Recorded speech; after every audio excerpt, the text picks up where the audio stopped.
कौम को और उम्मत का फ़र्क क्या है?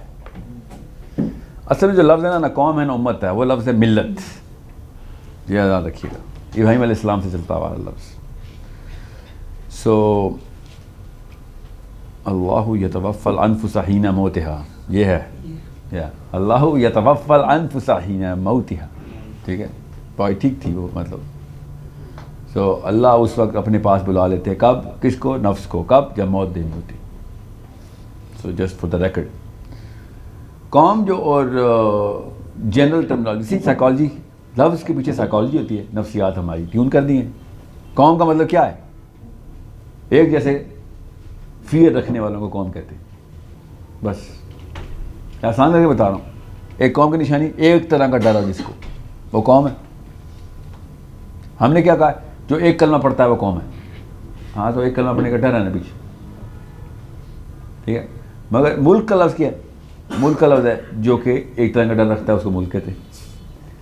हमें भी डर है कि इंडिया से हमला होगा, इधर हमारा झंडा कहीं ज़मीन पे न गिर जाए। हमें डर बाद में क्रिएट किए गए हैं, उन साइकोलॉजिकल कंपोनेंट्स और कॉन्स्ट्रक्ट्स बोलते हैं इसको, जो कि मैन हमने खुद बनाए, ठीक है। उसमें भी कोई मसला नहीं है। अभी तक इस्लाम में हराम और हलाल नहीं आया इस केस के ऊपर। करें आप, आपके खेल तमाशियाँ करते रहें, टेंशन ही कोई नहीं।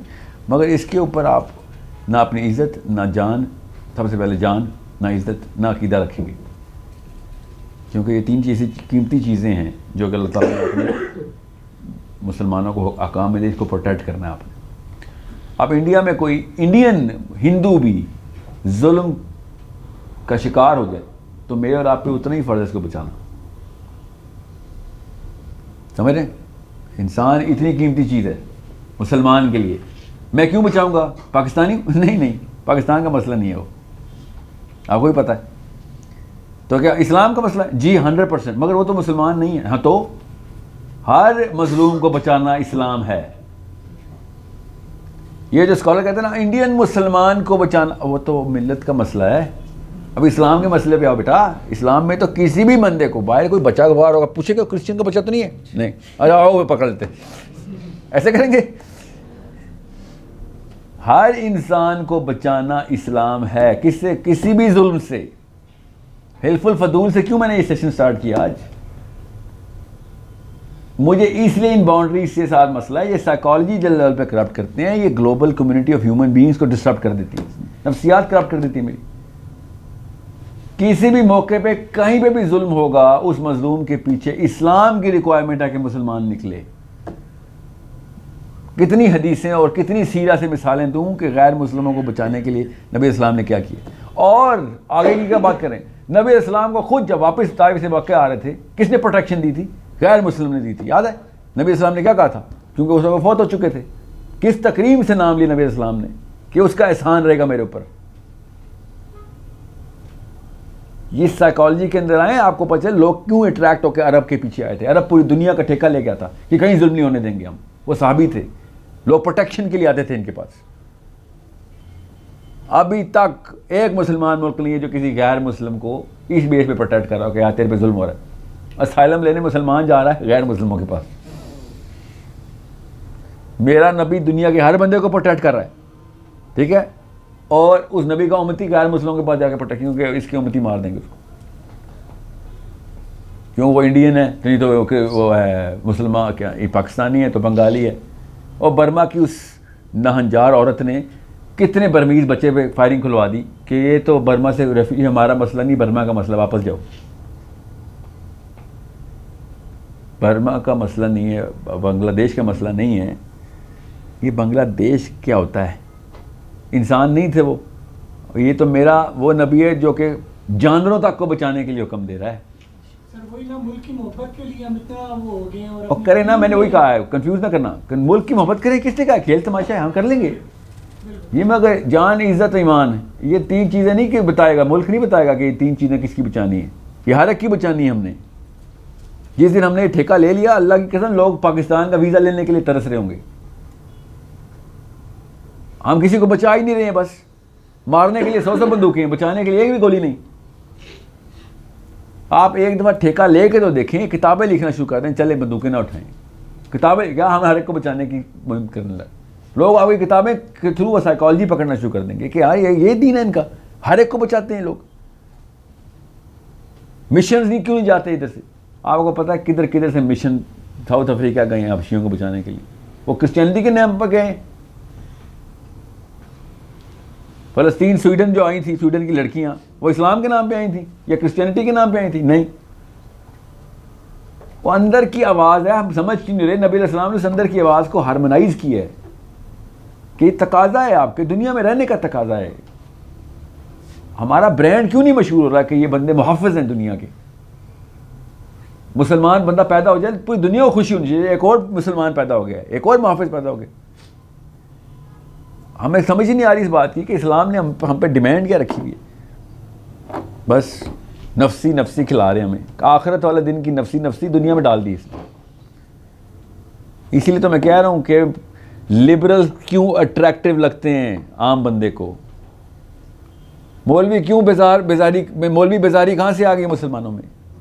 वो उस नफ्सियात से साइड पे हो गया, बस नबवी नफ्सियात से साइड पे, वो भी कुरान पाक हाथ में उठा के ऐसी जुर्रत तूने की और मिंबर रसूल में बैठा हुआ तू।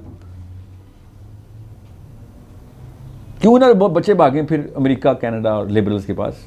नफ्स फितरत की आवाज़ नहीं कहीं पे चुप होने देती, और फितरत की आवाज़ के अलावा कुछ नहीं है उन लिबरल्स के पास, सब कुछ गलत है उनके पास, याद रखना। मैं फिर बता रहा हूँ, फितरत के अलावा कुछ भी नहीं अट्रैक्टिव उनके पास, मगर क्या करूँ? गलत इल्म दोनों के पास है, उनके पास फितरत की आवाज़ है, वहाँ पे वो जीत जाते हैं गेम। सिंपल सी बात है, 0-0 का मुकाबला चल रहा था दोनों का, लेफ्ट राइट 0-0 पे खेले थे, बस वो फितरा के ऊपर टिल्ट हो गए। आप ह्यूमैनिटेरियन के आप आर्ग्यू करके दिखाएं ह्यूमैनिटेरियन से, ज़रा कुरान ना खोलना पड़ा तब बताना, वो तो कुरान को मानते ही नहीं है। मैं क्या करूं फिर? Humanitarianism is the most attractive thing for our kids. हमारे बच्चे बातें शुरू हो गए ह्यूमैनिटेरियन की, फितरत की आवाज़ है भाई। मैं आपसे जब कह रहा हूँ इंडिया के हिंदू को भी बचाना आपका इस्लाम है, अट्रैक्ट नहीं करी बात? क्यों करिए? क्योंकि मुझे भी बचाने आएगा ना मुसलमान। फिर अंदर की आवाज़ देखें कैसे अट्रैक्ट करती है कि हाँ यार हमें इस तरह के सिक्योरिटी गार्ड्स चाहिए, मगर नहीं, बस कलमा नमाज रोज़ा ज़कात हज। मैंने आपसे कहा ना, एक कमज़ोर तरीन औरत, एक बाबा लागर बाबा और एक अपाहज, ये तीनों के ऊपर जो इस्लाम आ सकता है वो मेरे ऊपर भी हम लगा रहे हो तो फिर कोई मसला है ना। और मेरी इतनी ताकत और टांगें और बाजू, और मैं वो व्हील चेयर वाला इस्लाम लेके चलूँगा तो क्या मैंने मुहफ़्फ़िज़ बनना किसी का? व्हील चेयर के बाबों वाले जो इस्लाम की साइकोलॉजी है ना, वो निकालें। आपको अल्लाह ताला ने किसी और सवालों के लिए तैयार किया हुआ है। आपसे और उमर बिन खत्ताब से एक सवाल होने हैं, खुदा की कसम आपसे और अली बिन अबी तालिब से एक ही सवाल होने हैं। वो पूरी दुनिया को हिफाजत करने के लिए निकले हुए हैं, और मैं अपनी माँ बहन की हिफाजत नहीं कर सक रहा हूँ। व्हील चेयर वाला मुसलमान तो किसी का बोझ ही है वो। So make sure you understand how big the problem will become if you transfuse this psychology downstairs. आपके बच्चे आपसे ही बदतर होने हैं। नबी इस्लाम ने कह दिया हर अगला ज़माना पिछले से बुरा होगा, फिर तो व्हील चेयर वाला भी नहीं रहेगा। तो फिर मैं क्या करूं? फिर जितनी जल्दी हो सकता है सहाबी वापस लेके आओ, बस ये प्लान है। जितनी जल्दी हो सकता है सहाबी वापस लेके आओ। उसके लिए कौन कौन सी स्किल चाहिए?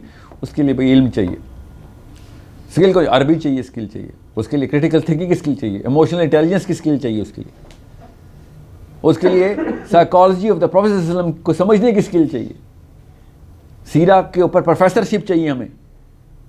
मुझे भी कल पता नहीं किस दिन मैं सेशन कर रहा था, मैंने कहा कितने देर सीरा पढ़ी है? तो उन्होंने कहा हमने इस्लामाबाद में मुफ्ती पता नहीं क्या नाम बताया उन्होंने, जो भी है, उन्होंने 6 महीने का सीरा कोर्स किया।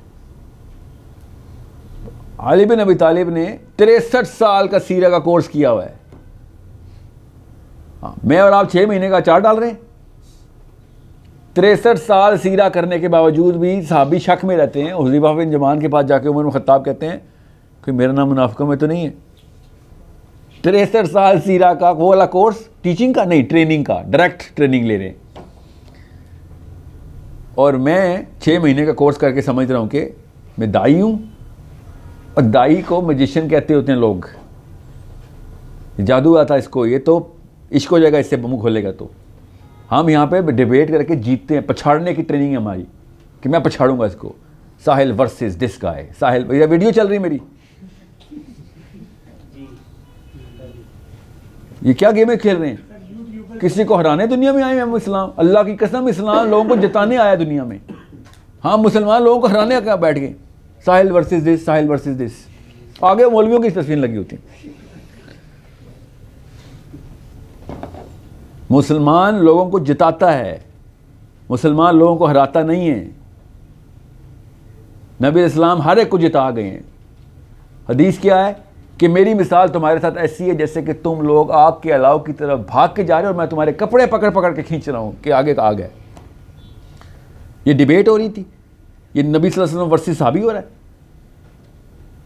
सोचें तो सही, this is what we learn from Islam, कि लोगों को हराने आया हूं मैं कितना बड़ा खिलाड़ी हूं, कितनी मुझे आर्ग्यूमेंट्स आते हैं। आज तक कोई बंदा यहां से मुसलमान नहीं हुआ, इसीलिए नहीं हुआ क्योंकि हराने वाली मशीन है, यहाँ से मुसलमान, ये जिताने वाली मशीन है। नबी अल्लाह ने कहा ना, मैं दिल फेरता हूँ, दिलों पे मोहर लगा। एक दो अल्लाह क्या अल्फाज की कमी है? अल्लाह ने क्यों नहीं कहा दिमाग फेर देता हूँ, दिमाग में मोहर लगा देता हूँ, दिमाग ख़राब हो गया? अल्लाह कह रहे हैं वो कल्ब का मर्ज़ है भाई, और मर्ज़ बढ़ा ही जा रहा हूँ मैं इनका, मुनाफिकों के लिए। अल्लाह दिल के मर्ज़ बता रहे हैं, मर्ज़ बढ़ा रहे हैं दिल के। हम दिमागी खेमें खेल रहे हैं, अच्छी आर्ग्यूमेंट वर्सेस आर्ग्यूमेंट। एथिस्ट को साहिल साहब कौन सा ऐसा आर्ग्यूमेंट दूं कि वो बिल्कुल बेबस, चारों खाने चित्त हो जाए। मेरा पता है हर 10 सवालों में से एक सवाल ये आ रहा है मेरे कि सर एथिस्ट को आर्ग्यू करना सिखा। दिखा देता हूँ, किताब है पूरी, 180 नकात लिखी मैंने भी एथिस्ट के खिलाफ, मगर मुझे समझ आ गई थी एथीइस्ट नहीं मसला, एथीइज़म मसला है। एथीइज़म को मसला क्या है कि मुसलमान अट्रैक्टिव नहीं है, बस कहानी खत्म। मुसलमान अट्रैक्टिव होगा, एथीज़म खत्म हो जाएगा, क्योंकि इस्लाम अल्लाह की कसम अट्रैक्टिव है, सिर्फ मुसलमान अट्रैक्टिव नहीं, इसके अलावा कुछ और अट्रैक्टिव नहीं है इस्लाम के अलावा। एक दफ़ा आप सहाबा की इन्विजन करें, सहाबियात की लाइफ पढ़ें कि अरब में ओपननेस क्या थी, ओपननेस क्या थी, किस तरीके से खुलेआम सीधी बात की जाती थी, हर बंदे को हर काम करने की इजाज़त थी। क्या अमेरिका ने लिबर्टी देनी है to the man? No sorry, you should see the liberty of Arabia in the time of Umar Khattab and Abu Bakr Siddiq and Ali bin Abi Talib and Usman Ghani रज़ियल्लाहु अन्हु।